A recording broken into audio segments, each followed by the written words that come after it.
Hey everyone, welcome to the channel. My name is Jason and the channel is The Everyday Card Collector. In today's video, we're going to talk about non-playing day Hall of Fame cards.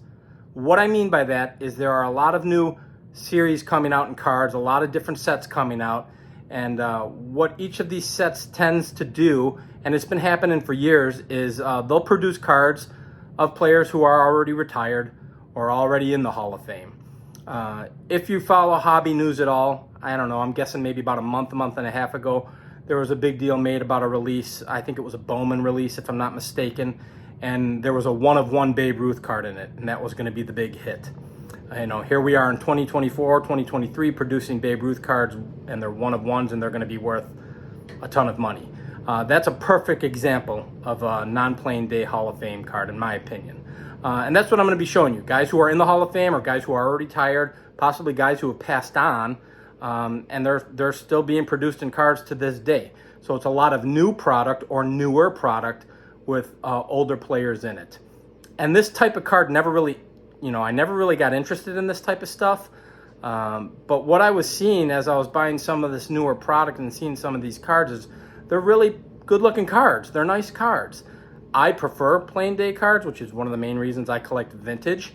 But I think this is a great avenue for people if you're intimidated by vintage, if you don't want to go that route. Even if you're looking, to do this on the cheap, you can collect these older Hall of Fame players very cheap. A lot of these cards are $1 or $2. And the whole point of my channel is to kind of show this. There are different ways to collect for everybody. And this is just another avenue. I don't really go on the hunt for these cards. I'm not specifically looking for these cards, but I do have a few, and I think they're really good looking cards. And I'm probably going to show, 5 to 10 cards in this video. But, I'll let you guys take a peek at them and be the judge of what you think. But like I said, I think some of them are really nice cards, really good cards, and really fun cards to look at. So we'll take a peek at them, and we'll walk through it. Let's get into it.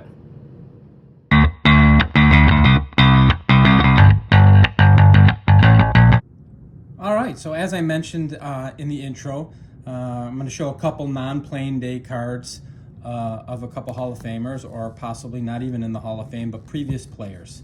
And as I stated on the intro, this is a great way to collect some of these players at a very affordable rate and get some real pretty cards. So basically what you're getting the technology of the printing and the substrates and stocks that they use on today's cards, but you're getting the players from the 50s and 60s into these cards. So I'll kind of run through a few of them. I think I picked out 8 of them just randomly, and I'll kind of show them off. So this is the first one.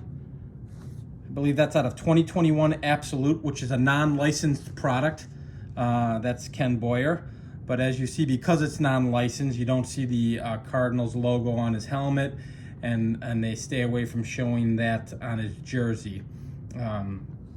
Prior to the Fanatics buyout of Topps, for those of you who don't know, who aren't really up to date on what the hobby is about as far as that goes, Topps has had the license for baseball forever, which is now owned by Fanatics. Topps is now owned by Fanatics. Panini was another company making cards, producing different sets. This happens to be one of them, Absolute, but they didn't have the rights from MLB to use the licensing. So therefore, you can see there's Ken Boyer there, but you're not seeing any of the St. Louis Cardinals stuff. As a matter of fact, they call it out. If you look at the bottom of the card, STL. They don't even call it St. Louis Cardinals. It's just STL. But that's my Ken Boyer out of 2021 Absolute, and it's a really good looking card, black and white photo mixed in with the red. He is not a Hall of Famer. I've shown a couple of his cards on plain day cards on my videos to include his Hall of Fame or his rookie card from 1955. Next card, which I think is a great card. This is out of another unlicensed product. And that is, of course, Willie McCovey, and I believe this is out of the 2021 Mosaic. Mosaic being another brand within Panini, the company that was producing cards that were not licensed as Topps was. So this one has kind of got that foil board reflective background, that Mosaic background, that kind of flashy background. And then a color photo of Willie McCovey on it. And again, none of the licensing from Major League Baseball, so his hat is kind of blacked out, nothing on his uniform. But look at how good looking that card is, right? And this is Willie McCovey, Hall of Fame legend. And I'm guessing you could probably pick that up for $1 or so, maybe even less. But that's just a great looking card.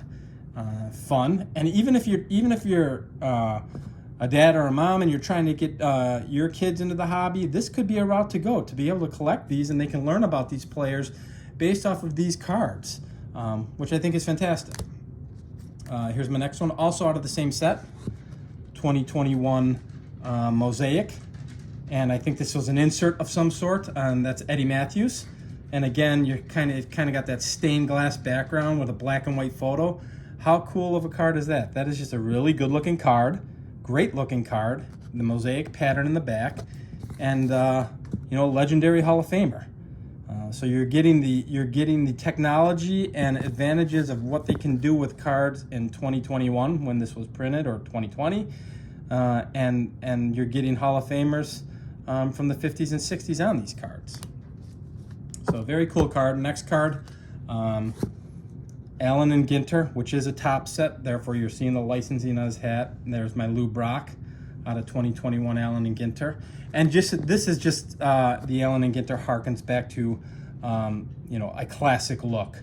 The stock itself is classic. The photo of Lou is almost a watercolor or an oil painting, and it just harkens back to a classic look.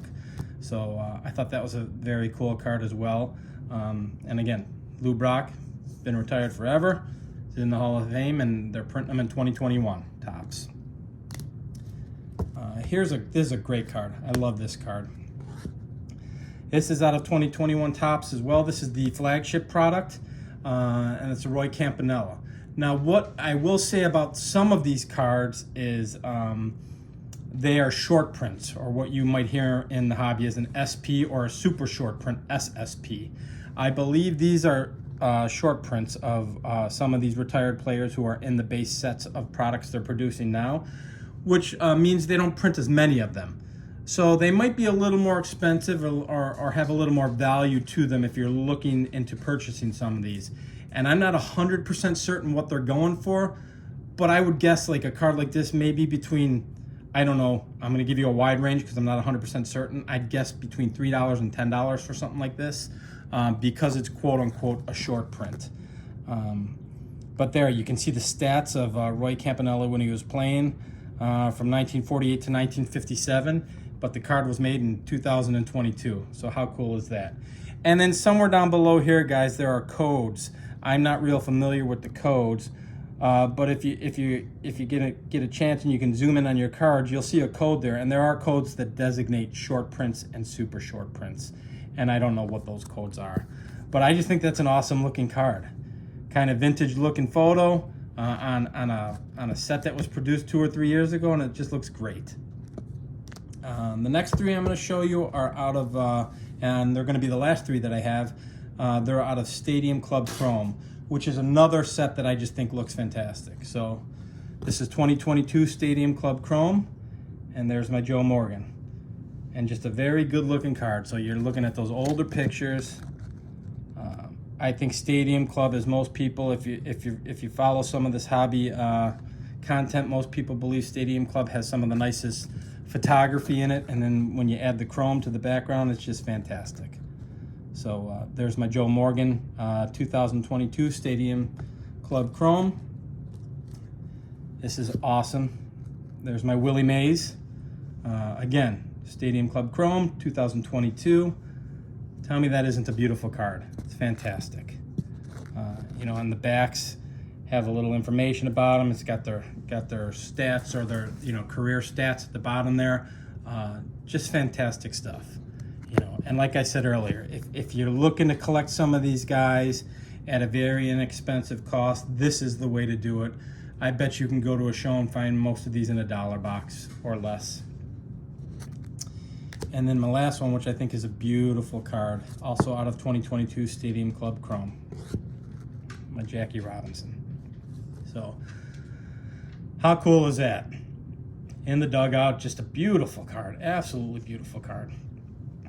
I'm sure with today's technology, they're able to kind of doctor up the color on him a little bit to make him even look nicer, but there's his Major League batting record, stats upon him, and then a little blip about him.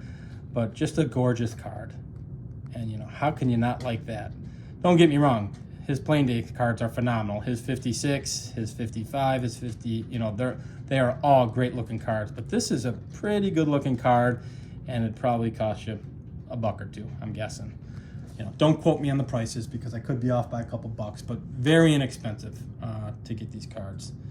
So I just wanted to kind of throw that out there as an option to anyone who's watching this, who's getting into vintage or is getting into collecting and isn't certain what way they want to go. This just provides another option for you of collecting some great Hall of Famers in recent products at a very inexpensive cost.